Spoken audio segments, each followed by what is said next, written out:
Number one hunter sa buong mundo pala. Walang respeto ang isang to sa atin eh. Bawat taon, milyon-milyon mga aplikante mula sa iba't ibang sulok ng mundong sumusubok para makapasa sa Hunter exam. Pero mabibilang mo lang sa daliri ng kamay mo nakakapasa. Kaya huwag kang pakasisiguro sa mga sinasabi mo, bata.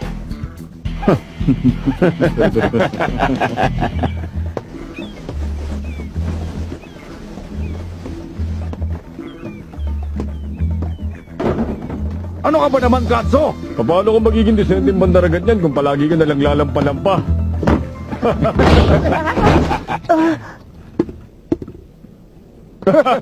Hoy, bawal ang tutulog-tulog sa trabaho. Ano ba't ang iingay nyo? Balik na sa trabaho. Opo. Ikaw, hindi mo ba ako narinig? Huwag kang babagal-bagal, kilos na. Opo, Kapitan. Sandali lang. Naiwan. Salamat.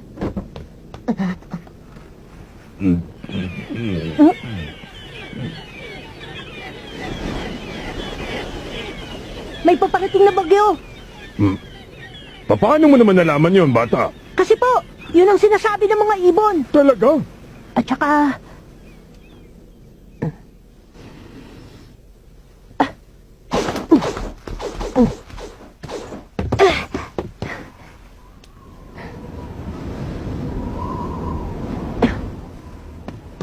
Hindi po basta bagyo, napakalakas na bagyo po!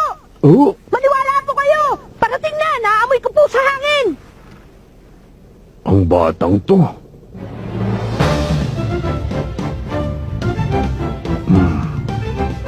Ang mga matang yan, maaari kaya saang...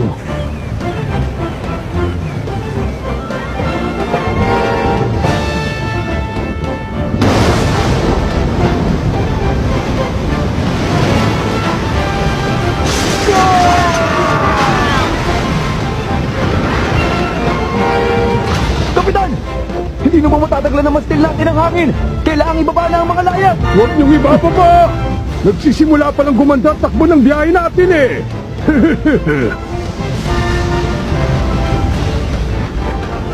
Kapit ng maigi! Totong liko sa kaliwa!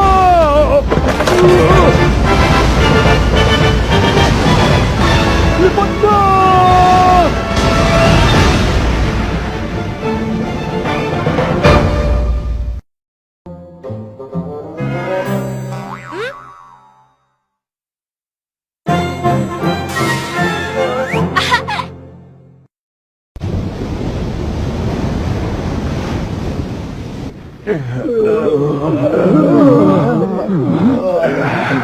Wala naman palang sinabi sa akin yung bagyong yun eh. Oy, ikaw muna sa timon. Ay, opo! Pambihira. Ang lambot naman ng tripulanting napunta sa barkong to. Pati mga aplikante, wala ni isang makatayo. Kung dito palang natalo na kayo ng isang maliit na bagyo, sumuko na kayo sa Hunter exam. Ay, mabuti pa magsiwi na lang kayo. Eto, may gamot pa po ako dito. Kapag ninuya nyo yan, bubuti ang pakiramdam nyo. Tubig. Ikukuha ko yan ng tubig, sandali lang. Ang batang yun na naman.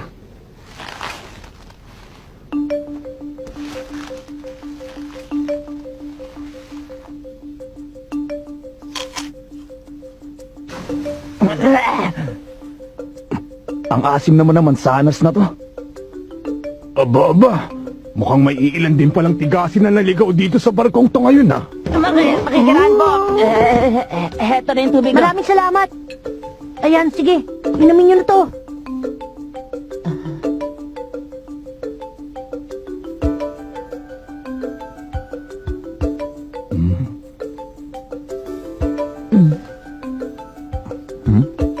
Eto na ang baso. Salamat ulit sa tulong, Kuya Kaso.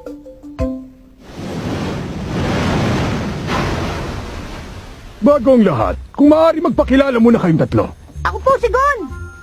Ako, Kurapik ang pangalan ko. Ako lang naman si Leorio. Ngayon sabihin niyo nga sa akin, bakit niyo gusto maging hunter? Teka! Hindi ka naman examiner, kaya sino ka para interviewin kami? Sagutin niyo na lang ang tanong ko, pwede ba? Gusto ko po maging hunter kasi hunter ang tatay ko. Iniwan ko ang Whale Island para mag-hunter exam kasi gusto ko pong malaman kung bakit pinili ng tatay ko na magtrabaho bilang hunter. Will Island? Kung ganon, anak nga ni Jean ang batang ito. Sa wakas, dumating na rin ang takdang panahon. Hoy bata! Ha? Hindi mo dapat basta sinasagot ang mga tanong niya. Sinasabi ko lang naman kung ba't gusto kong maging hunter. Kasasabi ko lang na hindi siya examiner, hindi ba? Kung ayaw mo mag-isip, makisama ka na lang. Sangayon ako sa sinabi ni Leorio. Hmm? Hoy, mas bata ka sa akin, di ba? At hindi tayo close, kaya Mr. Leorio ang itawag mo sa akin. Mas mabuti kung mag-iingat tayo. Huh? Kesa magbunyag ng impormasyon, mag-imbento na lang tayong nagsagot. Aba, dinided mo ako, ha? Alam kong hindi marangal na bagay ang manlinlang ng kapwa, pero kapag sinabi ko ang buong katotohanan tungkol sa pinakamalalim kong sikreto, malalagay ako sa alanganin at maaring pati rin kayo madamay. Kaya pasensya na, hindi ko pwedeng sagutin ang tanong nyo. Iniinis mo talaga ako, ha?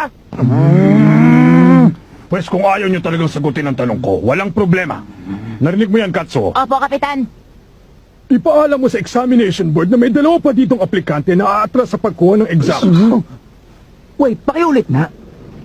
Ang hihina nyo namang umintindi. Nagsimula ng hunter exam pagtungtong nyo sa barkong ito. Anong sabi mo? Taon-taon, sindami ng mga bituin sa langit ang mga nangangarap maging hunter. Walang panahon, pamamaraan o pagkukunan ng mga examiner para suriin ang ganong kadaming aplikante ng sabay-sabay. Kaya ako nandito. Ang mga tulad ko ang inatasan na gawin yon para sa kanila. Kumbaga trabaho namin ang salain ng latak. Ipinarating ko na sa examination board na lahat ng ibang aplikante sa barkong ito maliban sa inyo, umatras na. Kung sa pipitsuging bagyo pa lang, tumitiklop na sila. Ngayon pa lang alam ko nang wala na silang kahit katiting na pag-asa sa hunter exam. Naintindihan niyo na? Ang tsansa ninyong makausad sa aktual na exam ay nakasaralay sa akin at sa desisyon kong ipasa kayo o hindi.